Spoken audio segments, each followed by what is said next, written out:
आजची कथा आहे मुलगा असूनही आई बाप वांस।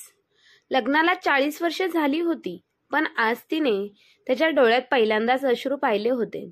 तो हळव्या स्वरात तिला सांगू लागला, आयुष्यभर कष्ट करून घाम गाळून जे घर उभे केले, ज्या घराचा प्रत्येक कोपरा ह्या हातांनी सजवला, ते घर सोडून येताना काही का नाही वाटले?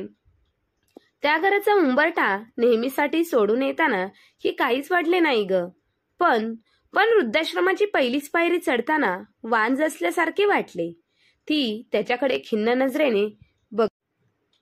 पापणी न हलवता त्याने स्वतःला सावरले आणि पुढे म्हणाला, सुनीता, मी जो निर्णय घेतला आहे तो योग्य आहे ना ग? तिने बस होकारार्थी मान हलवली।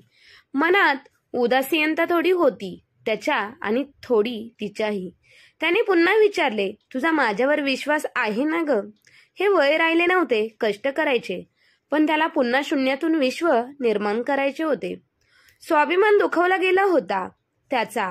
त्याच्या खांद्यावर डोके हलके टेकत त्याला सावर हो म्हणाली ती। उद्याचा दिवस वेगळा असेल। वांज घरात वाद सुरू होतो। वैभव व सुनीता दमलेले होते, पण तुषार बोलतच होता, बाबा, तुम्ही मला शिकवले, माझे उत्कृष्टरित्या संगोपन केले, मान्य आहे, पण ते तुमचे कर्तव्यच होते। तुम्ही माझ्यासाठी जे काही केले त्यामागे तुमचा स्वार्थ होता। मी मोठा होईल, तुमचा सांभाळ करेन, हा स्वार्थ होता, पण मी तुमच्या वृद्धाश्रमात राहण्याची सोय केली। महिन्यातून एकदा मी तुम्हाला पैसे पाठवत जाईन, मला याचा काहीच फायदा नाही। आणि हो, म्हणूनच ते माझे कर्तव्यही मी नाही। पण ह्या वयात मी तुम्हाला माझ्या घरातून बाहेर काढले तर मला काळजी आहे, समाज काय बोलेल ह्यापेक्षा तुम्ही काय खाल, कसे राहाल, कोठे वास्तव कराल, या सर्व गोष्टींचा विचार करूनच मी हा निर्णय घेतला आहे। उगाचच महिन्यातून 15 दिवसातून होणारी वादावादी तरी टाळली जाईल। आणि अजयला हे नाही आवडत, आणि अमर पण आता मोठा होतोय। त्याच्या बालमनावर आपल्या भांडणांचा आणि तुमच्या नियमांच्या साखळीत अडकून राहण्याचे वाईट परिणाम होत, आणि आम्हालाही आता आमच्या पद्धतीने जीवन जगायचे आहे। प्रत्येक गोष्टीसाठी तुमची परवानगी घ्यायची, मग तुम्ही विरोध करणार, मग वाद होतात। नको, हे आता बस करूया। तुमची अडचण होते आम्हाला, तुम्हाला निघायला हवं, आमच्याकडे बघून नाही, पण अमरकडे बघून तरी। हे एका दमात बोलला तुषार सारे काही, पण वैभव आणि सुनीता मात्र श्वास कोंडला होता।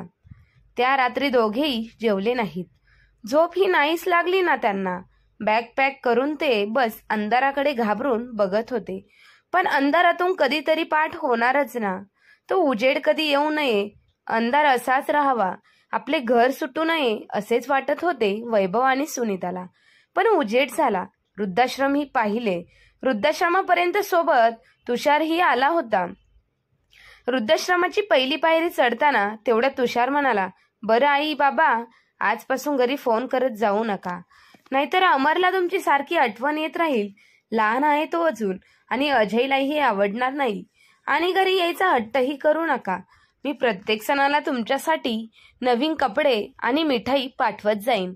बस इतकंच बोलला तुषार जाता जाता। वैभव आणि सुनीता मात्र काहीच बोलले नाही। ते बस बघत राहिले त्याच्याकडे। डोळ्यात आसवे इतकी दाटली होती की तुषार पाठ फिरवून कधी निघून गेला हेही समजले नाही। एक प्रश्न मनात थैमान घालत होता, मुले जन्माला घालतो आपण, पालकांनी जे त्यांच्यासाठी केले ते कर्तव्य, पण तेच जर पाल्यांनी पालकांसाठी केले तर ते उपकार।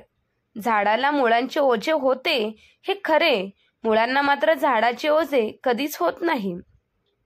थोडीशी मुळे डगमगली की झाड लगेच कोसळून पडते, पण झाडाचे मात्र इतके ओझे घेऊन ही ते खंबीरपणे उभे असते। दोघांचीही हृदय गेली 8 दिवस खूप जड होते। गेल्या 8 दिवसात त्यांना तीव्र जाणवले होते की आपण शरीराने म्हातारं झालोय, पण वैभव आणि सुनीताने आशा सोडली नव्हती। त्यांनी वृद्धाश्रम सोडण्याचा निर्णय घेतला। वृद्धाश्रमातून बाहेर पडताना खूप मोकळे मोकळे वाटत होते दोघांनाही, पण वैभवने खूप चांगली माणसे जोडली होती। तरुण असताना जणू तो हरिश्चंद्र होता। सुनीता मात्र सारखी भांडायची। ते दानशूरपणा नव्हता आवडत तिला, पण तेव्हा केलेली मदत आता मात्र उपयोगी पडली। बस आता निघायचे बाकी होते. निघण्याआधी तुषारला फोन केला. हळू आवाजात वैभव बोलू लागला. हॅलो तुषार बेटा, मी बोलतोय. पलीकडून तुषार म्हणाला, हो बाबा बोला लवकर, काय काम आहेत खूप इकडे. वैभवने बोलायला सुरुवात केली. बाळा, तू म्हणालास की मी तुझ्यासाठी जे केले ते माझे कर्तव्य होते, पण तू जे माझ्यासाठी करतोस ते उपकार. बेटा, तुला असे का वाटते की तू आहेस म्हणून मी आहे? मी बाबा होतो तुझा, मी आहेस म्हणून तू आहेस. आणि हो, आजपासून तू जे वृद्धाश्रमात उपकार म्हणून किंवा भीक म्हणून जे पैसे पाठवतोस ते नको पाठवू. आजपासून आम्ही वृद्धाश्रम सोडून चाललोय. आम्ही मान्य केलंय, आम्ही वांस आहोत, आम्हाला कोणी मुलगा नाही. जमेल तर तूही तुझ्या नावातून माझे नाव आणि आडनाव काढून टाक. नाव आणि आडनाव काढून टाक. इतके बोलून त्याने फोन ठेवला. एक नजर सुनीताकडे पाहिले. नाराज होती, पण नवऱ्याचा आज जास्त अभिमान वाटत होता.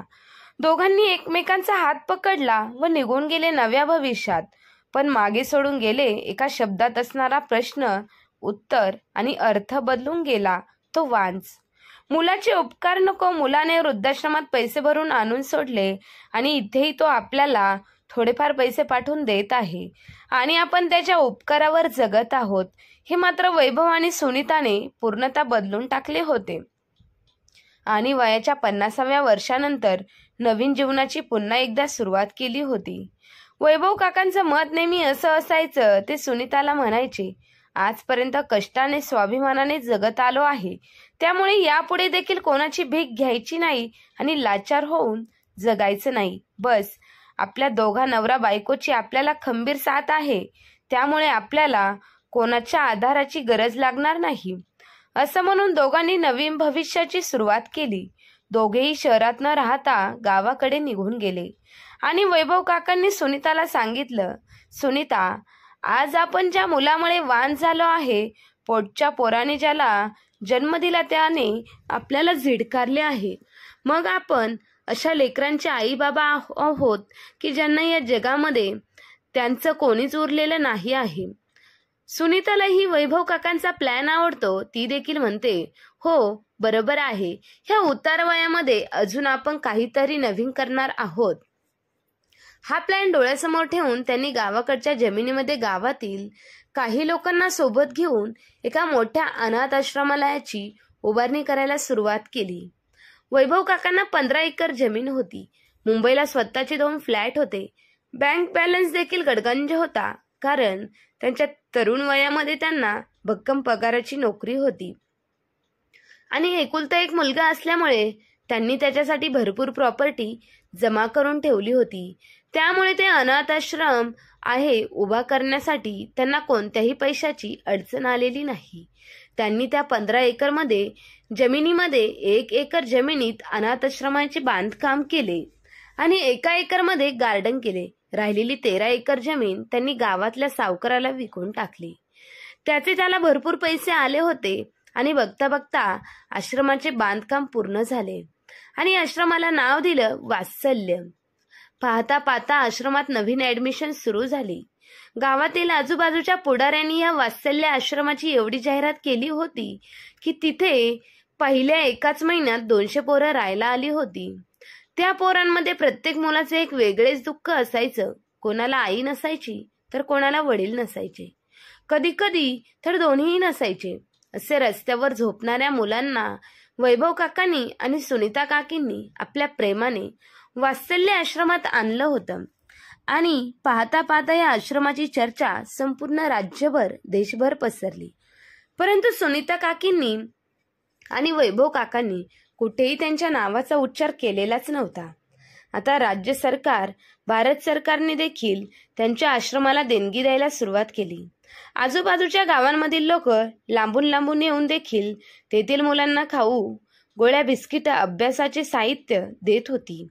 सगळं काही व्यवस्थित चालू होतं. एक दिवस सायंकाळच्या वेळी वैभव काका आणि सुनीता काकी निवांत गार्डनमध्ये बसले होते आणि मुलं खेळत होती. तेव्हा वैभव काकांनी सुनीता काकींना सांगितलं, सुनीता, बघितलंस का, एका मुलाला जन्म दिला आपण, परंतु त्याच मुलाने वयाच्या 50व्या वर्षी आपण वांस झाल्याचं दाखवून दिलं. त्याने आपल्याला घराबाहेर काढून दिलं आणि आपल्याला क्षणात परक करून टाकलं. परंतु सुनीता, आज बघितलं, एका मुलाने जरी आपल्याला झिडकारले असले तरी आज आपल्याकडे हजारो मुलं आहेत की ज्यांची आपण आई बाबा आहोत आणि त्या लहान लहान लेकरांकडूनही आपल्याला तेच प्रेम मिळत आहे. मग कधी कधी असं वाटतं, मुलांना जन्म देण्यापेक्षा त्यांच्यावरती संस्कार करणं फार गरजेचं असतं. आज आपल्याला एका मुलाने घराबाहेर काढलं नसतं तर आज आपल्याला एवढी हजारो मुले भेटलीच नसती. बरं झालं सुनीता, देवीजी करतो ते चांगल्यासाठीच करतो. दोघेही आज त्यांच्या आयुष्याच्या वळणावरती समाधानी होते. आज एका मोठ्या राज्यस्तरीय फंक्शनमध्ये वात्सल्य आश्रमाची निवड झाली होती. या आश्रमाला लाखोंची देणगी मिळणार होती आणि सन्मानही प्राप्त होणार होता. सगळा फंक्शन हा लाईव्ह चालू होता आणि ह्या लाईव्ह चालू असणाऱ्या फंक्शनमध्ये भरपूर लोक लाईव्ह कार्यक्रम पाहत होती. रविवारचा दिवस असल्यामुळे सगळ्यांनाच सुट्टी होती, त्यामुळे सगळे रिलॅक्स होते. त्यामुळे टीव्हीवरती लाईव्ह कार्यक्रम पाहणारे भरपूर होते. त्यामध्ये तुषार देखील लाईव्ह पाहत होता. वाचले आश्रमाचे नाव पुकारलं आणि वैभव काका आणि सुनीता काकी स्टेजवरती गेल्या. मान सन्मान घेतला, आपल्या प्रशस्त पत्र घेतलं, लाखोंची मिळणारी अमाऊंट होती, त्याचा चेक घेतला. हे सगळे दृश्य तुषार मात्र पाहत होता आणि त्याच्या बायकोला मोठ्यानेच आवाज देऊ लागला, पळती इकडे इकडे बघ, टीव्हीवरती कोण दिसतंय. त्याची बायकोही पळत आली आणि ती म्हणाली, आओ कोण दिसतंय, काय आई बाबा आहेत तुमचे? अगं हो ना, खरंच आई बाबा आहेत. मला वाटलं पहिल्यांदा दुसरे कोणीतरी आहे, म्हणून माझंही माझ्या डोळ्यांवरती विश्वास बसत नव्हता, म्हणून तुला पाहण्यासाठी बोलवलं.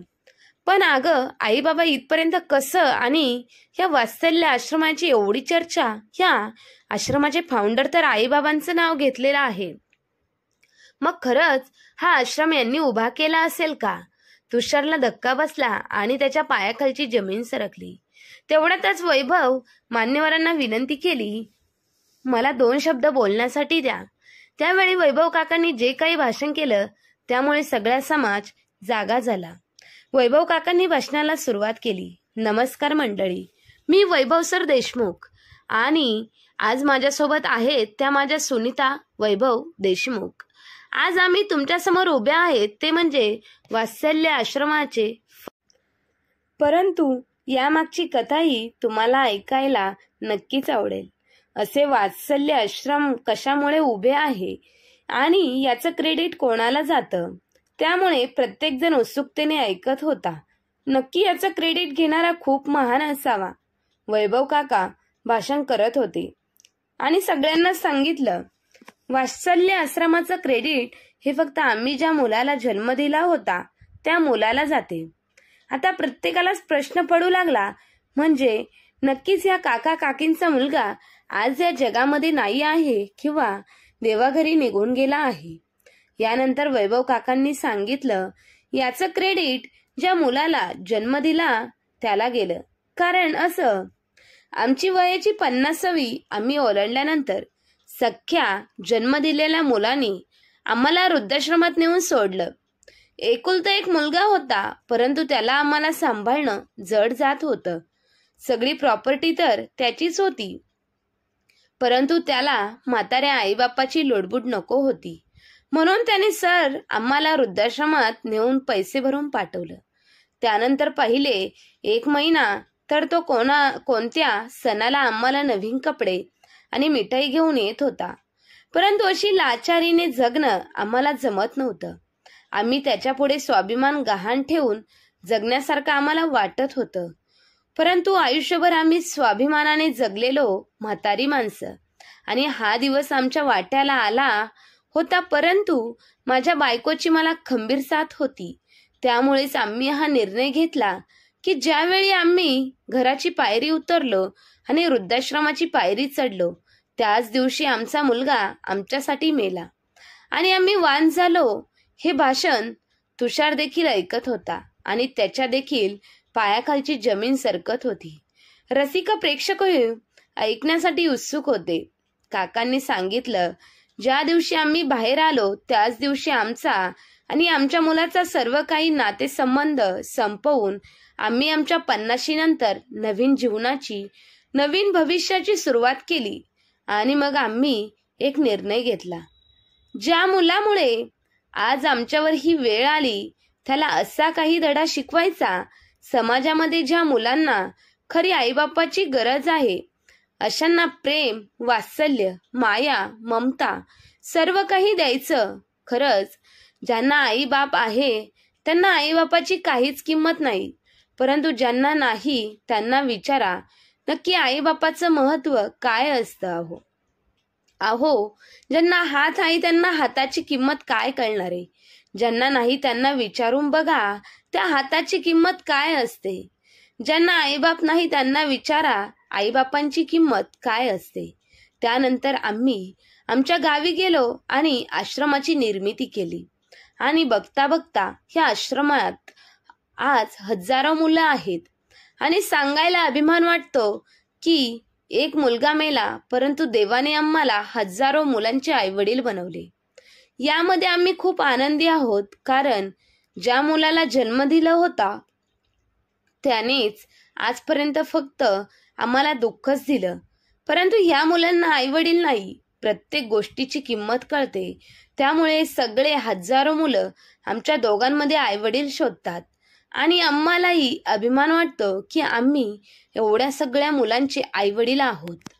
आज आपण पोटच्या पोरांना शिक्षण देतो, जन्म देतो, सगळ्या गोष्टी पाहिजे त्यावेळी पाहिजे ते देत असतो. त्यांचा प्रत्येक लाड, प्रत्येक हट्ट तितकाच तत्परतेने आपण पूर्ण करत असतो. परंतु तेच मुलं त्यांच्यावर आपल्याला सांभाळण्याची वेळ आली की ते आपल्याला दूर लोटून देतात, उलटसुलट बोलून आपला अपमान करतात. नको नको त्या शब्दांना, प्रत्येक परिस्थितीला आपल्यालाच त्यांच्यासमोर लाचार बनावं लागतं. आपल्या संपत्तीवर, प्रॉपर्टीवर ते आनंद घेत असतात, त्यांचं लाईफ एन्जॉय करत असतात. आणि आपल्याला मात्र प्रत्येक गोष्टीसाठी दळण्यातल्या खड्याप्रमाणे निवडून काढतात. त्यांना त्यांच्या घरामध्ये म्हाताऱ्या माणसाची लुडबुड ही अजिबात चालत नाही.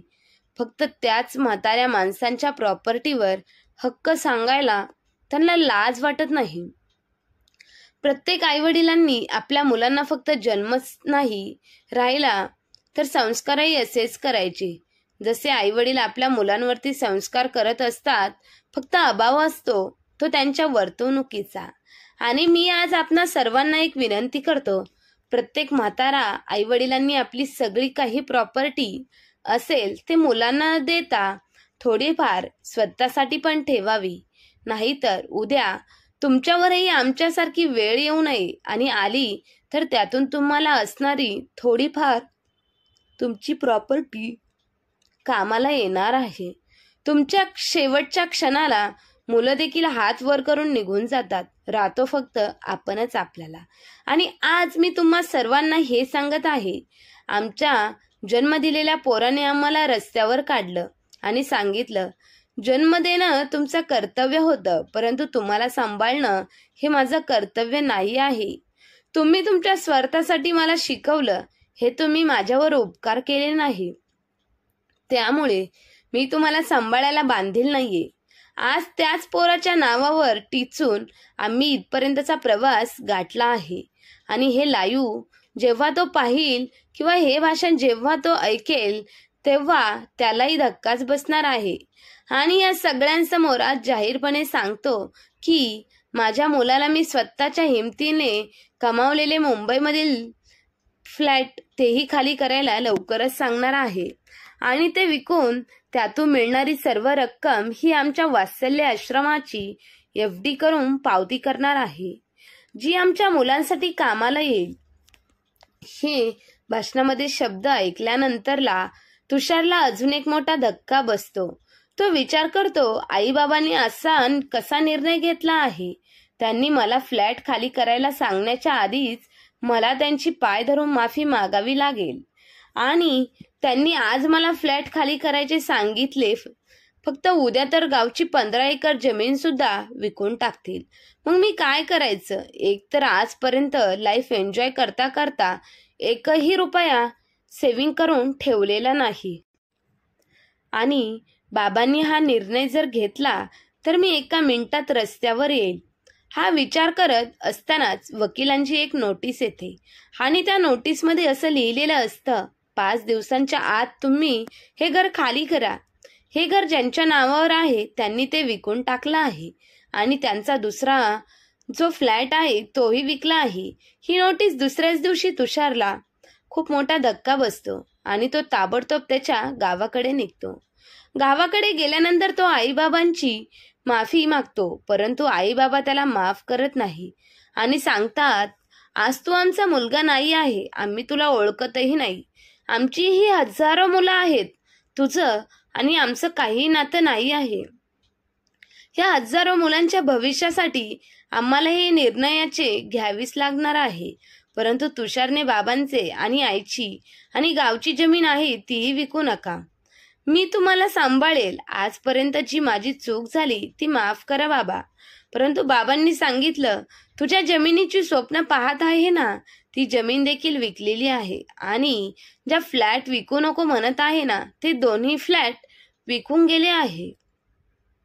आणि आज तू गावी आलाय, परंतु आज 6वा दिवस आहे. हा विचार नाही केला की 5व्या दिवसापर्यंत तुझा टाइम होता रूम खाली करण्याचा. तेवढ्यातच तुषारला तुषारच्या बायकोचा फोन आला. अहो, कोर्टाची माणसे आलेली आहेत आणि त्यांनी सगळं सामान आपलं बाहेर काढलं आहे. ती आता रडून रडून सांगत होती, तुषारला कळून चुकलं होतं. आता सगळं काही होत्याचं नव्हतं झालेलं आहे. बाबा, आई, असं मला रस्त्यावर मला माहीत आहे. आम्ही दोघेही तुमचे गुन्हेगार आहोत. माफ करा तुमच्या ह्या मुलांना. परंतु सुनीता का काही केली आणि वैभव काकांनी, तुषार हा आमचा शेवटचा निर्णय आहे. सगळं काही आता बदललं आहे. ज्या वेळेला खरी आम्हाला तुझी गरज होती तेव्हा तू आम्हाला अडगळीचं सामान समजून घरातून बाहेर फेकलं. आम्हीच कमावलेल्या घरातून जाताना आम्हाला किती वाईट वाटलं असेल, आमच्या मनाला काय वाटलं असेल याचा तू एकदाही विचार नाही केलास. आणि आमच्याच घरामध्ये थाटामध्ये राहून तू आम्हाला वृद्धाश्रमामध्ये नेऊन टाकलं आणि आमच्यावर उपकार केल्याप्रमाणे महिन्याला पैसे पाठवत होता. आम्ही संपूर्ण आयुष्यभर तुझ्यासमोर कधीही लाचार राहिलो नाही आणि यापुढेही नसणारे. तूच आमच्यासमोर लाचार आहेस आणि भिकारी आहेस, कारण तुझ्या आईने तुला 9 महिने पोटात वाढून आम्ही तुला जन्म दिला. तुझ्यावर पाहिजे तो खर्च केला, तुला प्रत्येक गोष्ट प्रत्येक वेळी आणून दिली आणि तू आजपर्यंत आमच्या घरामध्ये राहिला. याचा खर्च तू देऊन टाक. नाही देणार तू आम्हालाही माहीत आहे, कारण तुझी ती ऐपत नाही. कारण तू रोडवरचा भिकारी आहेस आणि तुला वाटत नसेल ना तू भिकारी आहेस तर देऊन टाक आम्ही सांगितलेल्या प्रत्येक गोष्टीची किंमत. तुषार आता खाली मान घालून एकटक शून्यामध्ये हरवून गेला होता आणि वैभव काका आणि सुनीता काकी मात्र आपल्या हजारो मुलांसोबत आनंदामध्ये जीवन जगत होते. मित्रांनो, वैभव काकांनी आणि सुनीता काकींनी घेतलेला निर्णय तुम्हाला कसा वाटला आणि तुषारला दिलेली शिक्षा योग्य दिली की अयोग्य हे कमेंट बॉक्समध्ये कळवा आणि आपल्या चॅनलला लाईक, शेअर, सबस्क्राईब नक्की करा.